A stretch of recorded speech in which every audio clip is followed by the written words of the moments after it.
My hand was still shaking when I locked the bathroom door. I pressed my palm flat against my stomach, feeling for the small stubborn kick that told me she was okay.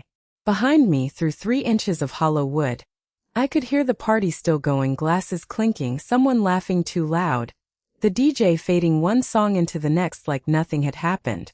But something had happened.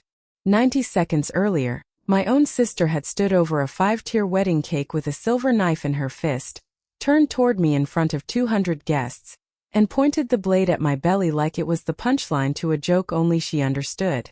"This is my day," she'd hissed, low enough that only I could hear it. "Don't you dare take this from me too." I didn't know yet what she meant by too. I would. My name is Dana Whitfield. I was 34 years old, 6 months pregnant with my first child, and the founder of a boutique event design company I'd built from a card table in my apartment into a firm that grossed $1.4 million a year. I want to be clear about something before I tell you the rest.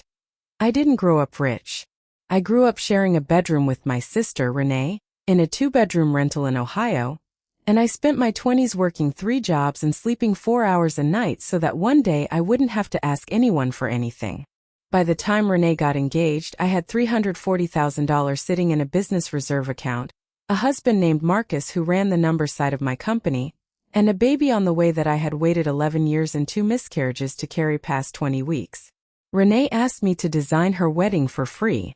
Family discount, she called it, laughing like it was cute. I said yes anyway because she was my sister, and because some stupid, hopeful part of me still believed that blood meant something. I spent $61,000 of my own money making that wedding beautiful. I would spend the next 9 months finding out exactly what that money and that sister actually bought me. The night of the wedding, I'd been standing near the cake table doing what I always did, checking the flowers hadn't wilted, making sure the lighting hit the arch just right, being invisible so the bride could shine. Renee found me there in her ivory gown, champagne flush high on her cheeks, and for 1 second I thought she was going to hug me and say thank you.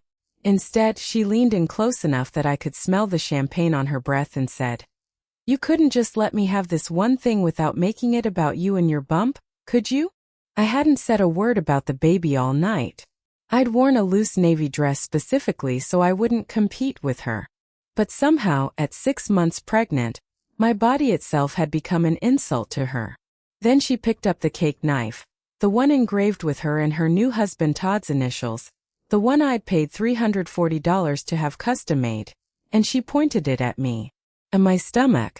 In front of my mother, my aunts, Todd's entire groomsmen party, and a photographer who, thank God, was reloading film and missed the shot. "This is my day," she said again, louder this time so a few heads turned. "Don't you dare take this from me too." I smiled. I always smiled. I said something forgettable about needing air, and I walked to the bathroom before my hands could start shaking in front of 200 witnesses. I didn't know it yet, but that knife, cheap, engraved, glinting under string lights, was going to become the most important prop in my entire life.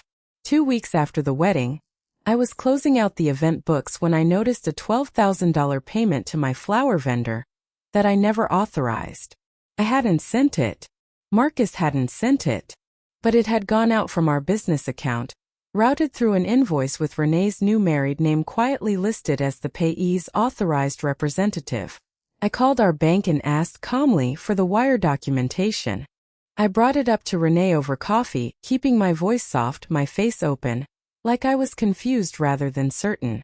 "Oh my God, Dana, relax," she said, waving a manicured hand. "Todd and I set up a subvendor pass-through account for the florals, so we could handle the tax write-off on our end, since it technically qualified as a wedding gift disbursement.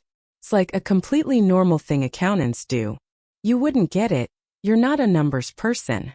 I nodded slowly. I said, "Oh, okay, that makes sense." And I thanked her for explaining it to me. I did not believe one word. A week later, I stopped by Renee and Todd's new house to drop off a baby gift someone had mistakenly sent to my address. The front door was cracked. I heard my sister's voice before I knocked.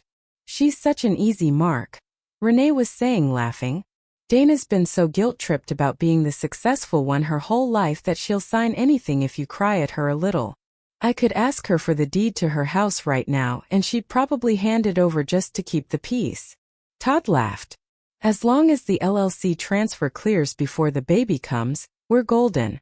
After that she'll be too exhausted to check anything for months. I stood on that porch with a gift bag in my hand and felt something in my chest go very, very quiet and very, very cold.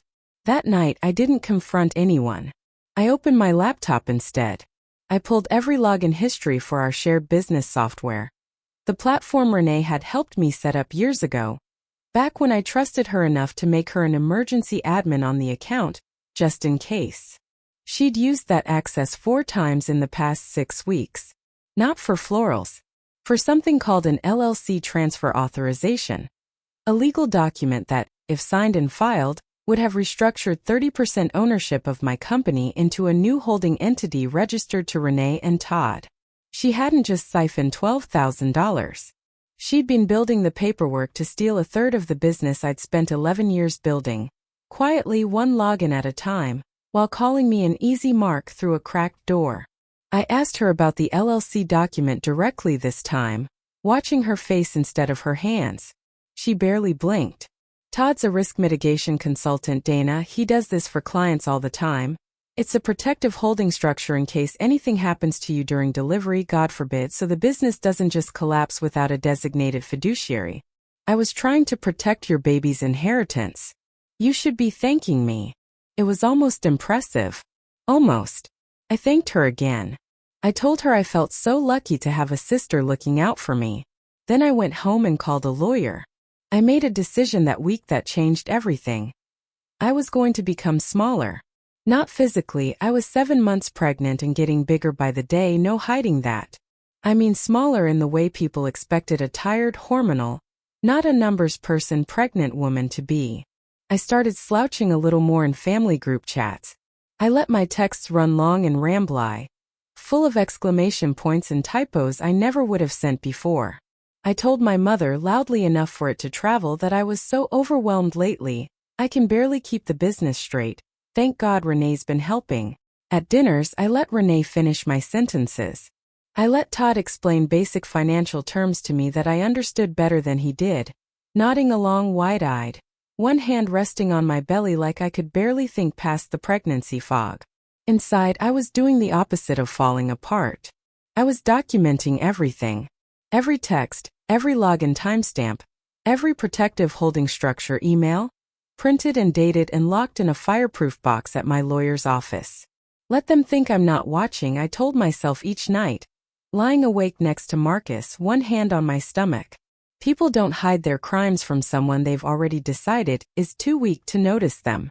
Weakness is the best camera I'll ever own. Marcus was the only one who knew the truth. You're sure about this? He asked one night. Playing dumb for months, that's a long con.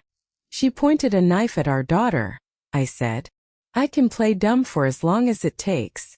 My lawyer, a sharp woman named Priya Okafor, helped me build the bait. We drafted a document, real letterhead, real formatting, completely fake content, titled Preliminary Estate and Business Succession Plan, listing a $340,000 reserve account, my full business valuation, and a line stating that in the event of complications during childbirth, controlling interest would default to next of kin, pending signature. I left a printed copy, accidentally, on my kitchen counter the week before my baby shower, on a day I knew Renee was stopping by to help with decorations. I also did something Renee didn't know about. I asked Marcus to set up a small recording device, clipped inside the flower arrangement on the counter, angled at the kitchen table. Legal one-party consent state, my lawyer confirmed twice. Then I went upstairs and pretended to nap.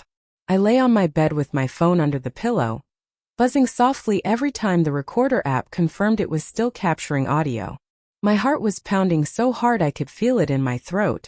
20 minutes in, I heard chairs scrape downstairs. Then Renee's voice, sharp with excitement. Todd, get in here.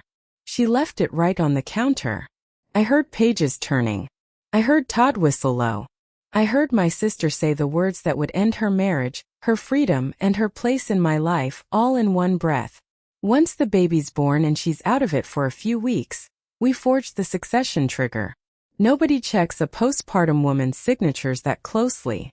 I lay very still upstairs, one hand on my belly, and I let myself cry, quietly just once, before I wiped my face, put my calm mask back on, and went downstairs to ask if anyone wanted tea.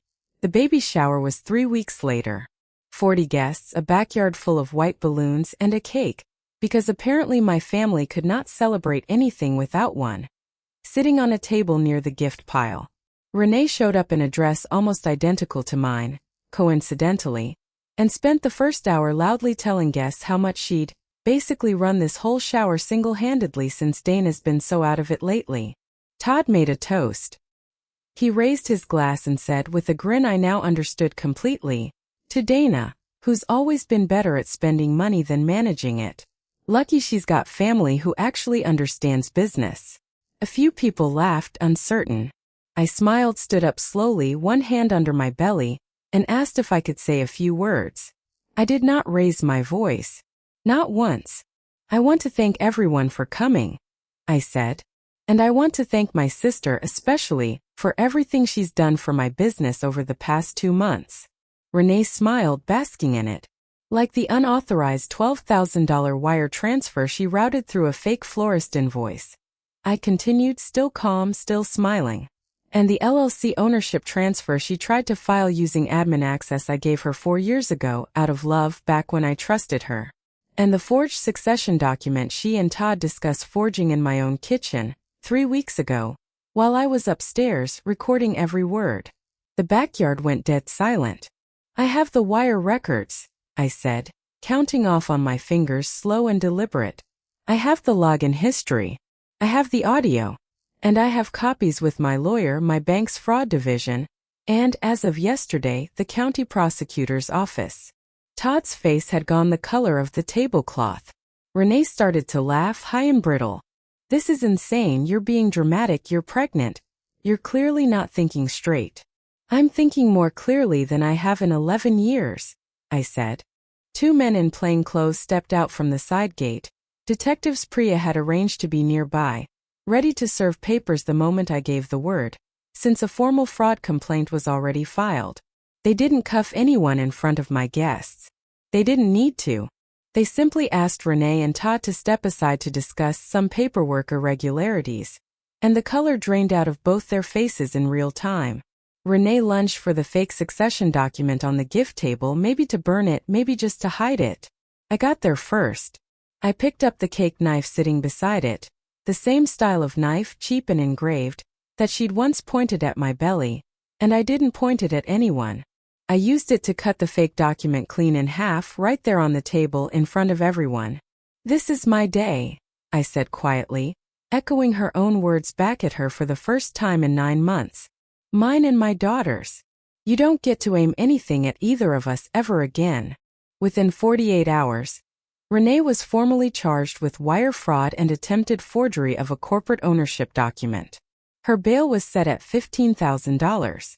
Within 1 week, Todd's employer, a real estate firm, not the risk mitigation consultancy he'd invented, placed him on administrative leave after learning he was named as a co-conspirator. He was fired within the month. Within 2 weeks, my mother, who had spent 9 months believing Renee's version of events, sat me down and apologized with tears in her eyes. I forgave her. She hadn't known. Renee had lied to her too. Within 1 month, Renee's own bridal party, 3 of the same women who'd stood behind her at the wedding, reached out separately to apologize for staying quiet about comments Renee had made about finally getting what Dana owed her. Within 6 weeks, the florist whose name Renee had used without permission on the fake invoice turned out to be a small, struggling local business owner who'd had nothing to do with the fraud. Her business license had simply been used as a shell.